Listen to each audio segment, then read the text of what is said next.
पता है कि हर साल गुलमर्ग में आपको पता है कि क्रिसमस के टाइम पे एंड ऑल्सो न्यू ईयर के टाइम पे जो डायरेक्टर ऑफ टूरिज़्म है वो एक फेस्टिवल करता है। इस साल भी जो फेस्टिवल है न्यू ईयर का ऑलरेडी टेंडर हो गया है, सून वर्क अलॉट भी हो जाएगा। तो जैसे पिछले साल हम बड़े सेलिब्रेशन से न्यू ईयर मनाते थे गुलमर्ग में, इस साल भी वो सारी फैसिलिटीज़ वहाँ पे रहेगी, इवेंट्स भी होंगे जिसमें स्पेशली जो हमारे टूरिस्ट हैं और लोकल्स सबके लिए रहेगा।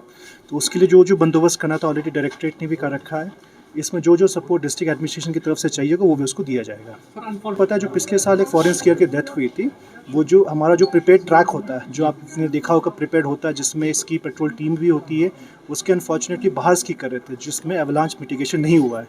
तो इस साल भी कोशिश रहेगी कि जो स्की पेट्रोल टीम होती है वो जो एवलांच मिटिगेशन कैरी आउट करती है, जिसमें प्रिवेंटिव ब्लास्टिंग होती है और बाकी जगह जो एक्सीडेंट प्रोन एरियाज उसकी मार्किंग होती है, उसकी एक्टिविटीज़ रहेगी।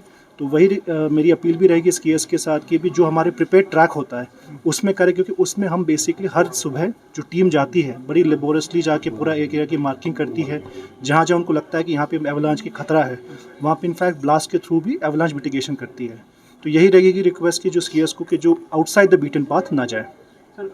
पता है क्योंकि जो विंटर्स में बहुत रश होता है टूरिस्ट का, तो उसके कारण ट्रैफिक की भी बड़ी प्रॉब्लम हो जाती है। इस साल हम लोगों ने प्रिएम्प्टिवली पिछले 1-2 महीने से, अगर आपने देखा होगा जो आरएनबी है उसने जो जो पत्थर थे जो अलॉन्ग द रोड थे उन सबको भी हमने हटाया है। इसके साथ साथ गुलमर्ग सब डिवीज़न में ही मोर देन हमारे पास 20 स्नो कटिंग मशीन्स है, जिसमें 4 स्नो कटर्स हैं फ्रेशिया कंपनी के और करीब 16 हमारे पास स्नो प्लाउज हैं। तो कोशिश यही रहेगी कि जल्द से जल्द जब भी वहाँ पे स्नो अक्यूमुलेशन हो उसको क्लियर किया जाए, सो दैट जो प्रॉब्लम्स होती है स्लाइडिंग की। इसके अलावा जहाँ पे इस बार ऑलमोस्ट 80 क्विंटल्स प्लस जो सॉल्ट प्रोक्योर कर लिया गया है, सो दैट कि जब रोड में फ्रॉस्ट कंडीशन हो जाती है तो वहाँ पे आइसिंग की जाए, उसको मैनुअल रिमूव कर दिया जाए। तो जैसे पिछले साल इस साल उससे भी बेहतर तैयारियाँ की जाएगी। Thank you.